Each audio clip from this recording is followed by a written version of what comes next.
Grab heels.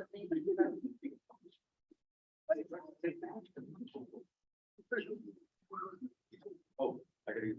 Nobody wants to know about the championship. Oh. The Christmas time over. You're live. So all the people watching that. Hi, everyone. This is the final public hearing for the, oh, I'm sorry. This is the first public hearing for the 2022 CDBG program for the city of Lock Haven. We've had CDBG CV process already completed, so this is the first step on our regular allocation for the year for 2022. I have that all those watching on Facebook or YouTube comment their name, ask to sign in so we can reflect that in meeting minutes. Give everyone an idea, the Community Development Block Grant Program was created through an act of Congress. The funds for the grants come from the federal government through the U.S. Department of Housing and Urban Development to the state of Pennsylvania, and it is administered by DCD, Department of Community and Economic Development. Every CDBG project must be managed according to the federal and state regulations governing the program, from how the funds are used to how to report and document the projects followed as regulations. The purpose of the program is to assist municipalities with enhancing the viability of their communities by targeting and funding projects that provide decent housing, a suitable living environment, and expanded economic opportunities, principally for low to moderate income persons. The city's 2022 allocation will be $308,298, and 18% of that, or $46,244, will be able to use for administrative costs. Tonight, we are going to discuss the regulatory requirements associated with CDBG funded projects, the obligations of applicants, and discuss any proposed projects. First, for a city to be funded through CDBG, it must be both eligible and fundable, as determined by regulations. There's a two-pronged approach to that. So projects potentially eligible for funding include a broad range of activities such as infrastructure improvements, road, water, sewer, and storm sewer, community centers, historic preservation, economic development activities, and public service projects. Activities not eligible for funding include political activities, general operating expenses, and anything considered to be a maintenance activity, as well as any activity that is for the general purpose of government to provide to its citizens. To be fundable, the project must benefit low to moderate income persons. There's a requirement of 51% of individuals benefiting from the project must be of low to moderate income. This is the most often objective used in the program, and at least 70% of the CDBG's funds allocated to us must meet this objective. And at this time, I'll just alert you to the Section 8 income limits in your packet. These are the low and very low and low to moderate income limits for this year. And those are updated in. Another objective is elimination of slum or blight, and this requires a municipal declaration and is used occasionally for demolition of blighted structures. A maximum of 30% of CDBG funds can be used towards this. This is 30% of our total allocation. And the last is a response to urgent need. It's rarely used and requires a formal declaration of disaster or emergency. Emergency has to have occurred in the last 18 months and be a serious and immediate threat to health or welfare. So how to apply for funding? The city offers applications to nonprofits and other eligible organizations within the city limits, also that serve the city of Lock Haven. Applications were distributed to known nonprofits on Friday, July 15th, and they are due back to the planning department at 4 p.m. on Friday, August 12th. These applications include everything that nonprofits need to know, and there's also an eligible applicants. I'll be holding a webinar on Thursday, July 28th at 10 a.m. for any interested nonprofit applicants to attend.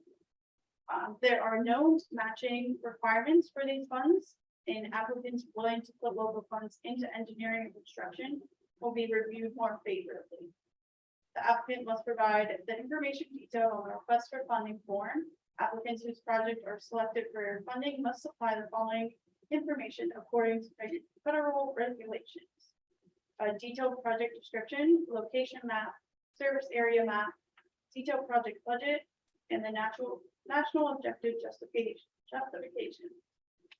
The applicant must be willing to follow all CDBG regulations, including but not limited to the requirements for an environmental review, competitive bidding process for all construction and demolition projects, and federal or state prevailing wage rates, as well as minority and women business enterprises and Section 3 solicitation. For projects serving an area greater than the city of Lock Haven, a fair share percentage will apply. If anyone has more questions about nonprofit applications, please contact me at 570-893-5903. And again, the meeting will be held on Thursday, July 28th at 10 a.m. for interested applicants, and I can be contacted to share the link with you. Lastly, I want to make some public announcements as required by the program. Including in your packet is a fair housing resolution. So it was adopted by council on February 7th, 2022, and the fair housing notice was published in Express on February 18th, 2022. City has adopted and published a fair housing analysis and established a plan to assure fair housing in the city. There will also be a fair housing activity later this year to keep the community abreast of fair housing practices and how to be aware of it. The city has also developed an anti-displacement plan. It's the intent of the city to undertake CDBG activities which do not result in displacement of residents. However, CDBG regulations require the city to adopt a residential anti-displacement and relocation plan in the event of displacement of persons from their homes as a result of any CDBG assisted activity. This plan was also readopted and updated earlier this year. Also considered with this application is the required section 504 annual review. If anyone has any 504 issues, including learning, mobility, vision, hearing, and language impaired problems at city facilities such as Park, City Hall, or all the above, they can please let me know and we will take care of that. I would like to give an opportunity to anyone to identify any limitations on access to any of the city's facilities or programs as presented by section 504. If anyone has any comments now. Does anyone have any questions about any other announcements? The community development plan is a plan that we adopt every year as a way to approach our CDBG program. So most recently, the city has used CDBG CV funding to grant to local businesses. The Returning Citizens Housing Rehabilitation Project and the East Water Street paving project were most recently completed. And currently Piper Harmon Playground is being renovated down on Race Street. The Ross Library Roof Rehabilitation, East Bald Eagle Street and Race Street paving, as well as Tiger Park improvements are in the timeline to be completed or bid in a year's time. So that's just an idea of the previous projects that we funded. We have also backlogged a lot of projects that have been submitted to us, but were not funded in the past. So we are keeping those in our mind as well. So at this time, I would like to give anyone present the opportunity to comment on or ask any questions about the projects that were funded with previous CDBG allocations. This time, I would like to give anyone present the opportunity to propose projects for funding consideration. And I'll take this opportunity to say that the city of Lock Haven proposes the use of 2022 CDBG funds to be used toward improvements at Overman Park. The city has an application pending through DCNR and would like to use CDBG funds as matching funds. The city has also focused on water and sewer projects as infrastructure issues continue as an area of concern in the city. City staff will continually consider eligible infundable areas of concern throughout the CDBG process and consider them for funding. At this time, I invite anyone present to comment on any concerns that they may have regarding the potential for historic or environmental impacts associated with any projects under consideration for the 2022 CDBG funding or any other previously funded project. Are there any further questions about this program?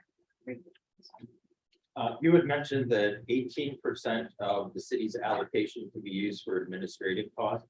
Is there a percent for the amount that the city could use towards the nonprofit application? Like, is there a cap on that? Yes, so we usually do a 30% towards nonprofits as a share, Okay. so. 30% would be $92,789 would be the cap on nonprofit application. Yes. Thank you. I have a question. Just, can you give us the allocation amount again? Because I don't think, I wasn't hearing what the number is on the front page. It is $308,298. Because on the document, it says $309,298. It is 300. Okay. My fault. That will adjust my figure. I know. Thank you. Are there any other questions? Okay, at this time, I'll adjourn the public meeting at 6:44. Thank you. Thank you.